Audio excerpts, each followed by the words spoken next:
قسط نمبر 40 شہر دل۔ بھلے اسے ولید کی ذات میں دلچسپی نہیں تھی، مگر یہ احساس تو تھا نا کہ وہ اس کے نام سے منسوب ہے۔ مگر اب یہ خاموشی اسے بے چینی کے گرداب میں الجھا رہی تھی۔ ہر وہ یقین جو اسے یہ احساس بخشتا رہا تھا کہ وہ اس کی ذات میں انوالو ہے، ہاتھ چھڑاتا محسوس ہو رہا تھا۔ اس کی جگہ اس خدشے نے دل میں جگہ بنانا شروع کر دی تھی کہ کہیں ولید کسی اور میں انٹرسٹڈ تو نہیں ہے۔ وہ چاہتی تو کسی سے بھی اس بات کی تصدیق کرا سکتی تھی، فضا سے، ماما سے، بابا سے، مگر اس کی بلند و بالا سی انا کو ہرگز بھی یہ گوارا نہیں تھا۔ نیچے گاڑی کے ہارن کی آواز سن کر وہ اپنے خیالات سے چونک اٹھی۔ یقیناً عاقب حسن تھا۔ اس کے ذہن میں ایک خیال نے سرس سے جگہ بنائی تو تیزی سے سیڑھیاں پھلانگتی ہوئی نیچے آ گئی۔ عاقب بھائی! اس نے آخری سیڑھی پہ رک کر اپنے کمرے کی سمت جاتے عاقب حسن کو بے اختیار پکارا تھا۔ جی جناب، حکم۔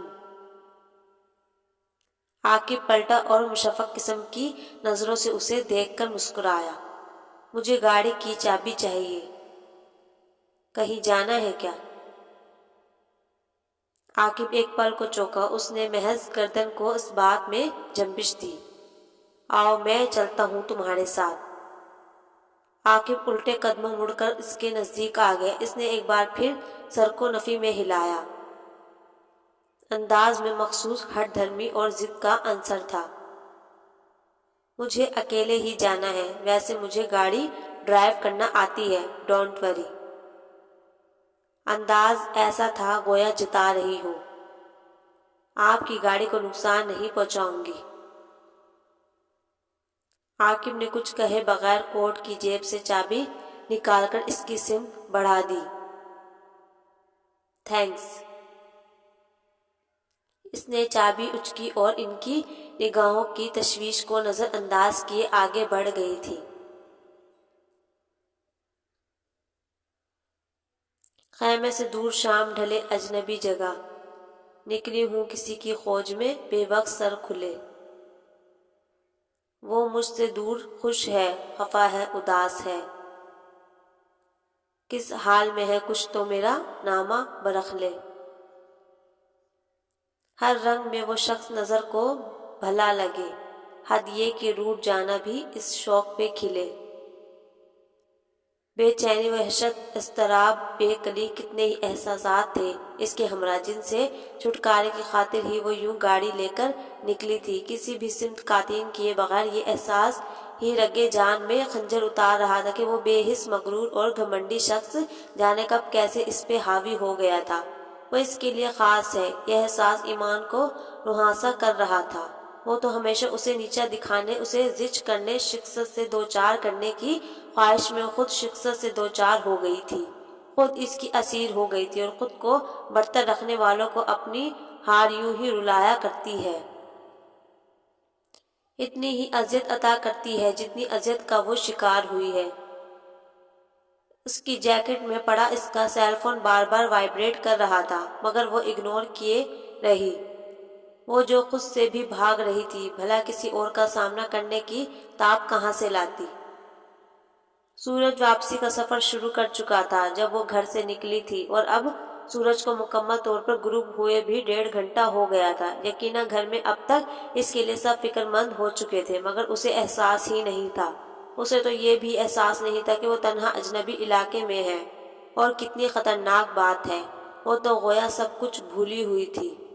گاڑی کی سپیڈ ہر گزرتے لمحے تیز ہو رہی تھی، اور اسی خطرناک سپیڈ کی بدولت موڑ مڑتے ہوئے سامنے سے آنے والی لینڈ کروزر کی زد سے چھوٹی سی کرولا کو کسی طرح بھی نہ بچا سکی۔ اس کی نگاہیں لینڈ کروزر کی تیز روشنیوں سے چندھیا سی گئی۔ اس نے سرس سے اسٹیئرنگ وہیل گھمایا تھا، مگر اس کے ہر کوشش ناکامی سے دوچار ہو گئی، اور اگلے ہی لمحے فضا ٹائروں کی چرچراہٹ اور ایک خوفناک دھماکے سے لرز اٹھی تھی۔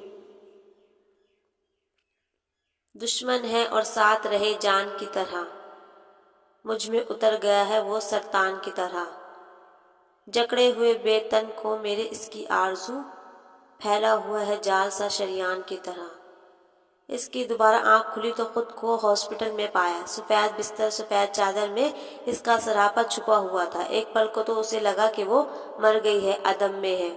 مگر اس سے مخاطب وہ مہربان آواز اپنا احساس بخش رہی تھی جو اس سے مخاطب تھی، مگر اسے آواز کا الفاظ کا مفہوم سمجھنے میں دشواری کا سامنا ہوا۔ ایکسیڈنٹ بہت شدید تھا، پتہ نہیں وہ بچ کیسے گئی تھی۔ سر میں جسم کی ایک پور میں درد کی آگ بھڑک رہی تھی۔ اس تکلیف کے احساس نے آنکھوں سے سیل روا جاری کر دیا۔ ارے نائس گرل، آپ رو رہی ہو؟ کم آن بی بریو۔ اس کی دھانی جانب سے وہی آواز ابھری۔ اس مرتبہ وہ مفہوم بآسانی سمجھ گئی، مگر کوئی رد عمل نہ دیا اور کچھ اور شدتوں سے رونے لگی۔ آپ پہلے سے بہت بہتر ہیں، حوصلہ کریں، میں نے آپ کے فادر کو انفارم کر دیا ہے، ابھی کچھ دیر میں وہ آپ کے پاس پہنچنے والے ہوں گے۔ اس بھاری بھرکم آواز نے پھر تسلی سے نوازا تو اس نے یوں ہی بہتے آنسوؤں کے ساتھ ذرا سی نظروں کا زاویہ بدلا تھا۔ دراز قامت، فیئر کمپلیکشن، بڑی بڑی پرکشش آنکھیں، وہ شاندار پرسنالٹی کا مالک تھا۔ آئی ایم ہارون کادوانی، میں ہی آپ کو ہاسپٹل لے کر آیا ہوں۔ وہ گاڑی جس سے آپ کا ایکسیڈنٹ ہوا تھا میری ہی تھی اور مجھے بے حد افسوس ہے۔ وہ اس کی نگاہوں کی اجنبیت کو پا کر ہی تفصیلی تعارف کرانے لگا تھا۔ ایمان نے تھکے ہوئے انداز میں آنکھیں موند لی، جبکہ ہارون کادوانی کی نگاہیں اس کے چہرے کے ساحرانہ نقوش میں بھٹکنے لگی تھی۔ 33 سالہ ہارون کادوانی کا دل اس نازک پھول جیسی لڑکی کو ایک نگاہ دیکھ کر ہی خود پہ ایک بار پھر اختیار کھو بیٹھا تھا۔ وہ جس کا خیال تھا اب وہ کبھی زندگی میں دوبارہ زویا جیسی محبت کسی اور کو نہ دے سکے گا، جبھی تو اس نے ماں جی کی منتوں سماجتوں کے باوجود شادی سے انکار کر دیا تھا کہ وہ کسی لڑکی کے ساتھ زیادتی کا خواہاں نہیں تھا۔ وہ بہت صاف گو، کھرا اور سچا انسان تھا۔ دوگلی زندگی سے نفرت تھی، جبھی شادی نہ کرنے کا عہد خود سے باندھ لیا تھا۔ زویا اس کی محبت تھی۔ 10 سال قبل وہ ایک حادثے کا شکار ہو کر مر گئی تھی اور 10 سالوں سے ہی ہارون کادوانی نے خود پہ ہر قسم کی خوشی کو حرام کر لیا تھا۔ موسیٰ اور ماں جی کی بے حد خواہش کے باوجود موسیٰ جو اس کا چھوٹا بھائی تھا، دونوں کی عمروں میں 8 سال کا فرق تھا، وہ موسیٰ کو اپنی اولاد کی طرح عزیز رکھتا تھا۔ موسیٰ کی بھی اس سے محبت دیوانگی کی انتہاؤں کو چھوتی تھی۔ موسیٰ کی ہر بات ماننے والا ہارون کادوانی اسے یہ خوشی نہیں دے سکا تھا۔ وہ جب بھی شادی پر اصرار کرتا ہارون چپ سادھ لیتا۔ اب بھی کل ہی دونوں کی ایک بار پھر شدید بحث ہوئی تھی۔ موسیٰ کا موقف تھا کہ وہ کسی لڑکی کو زندگی میں شامل کر لے، محبت خود بخود ہو جائے گی۔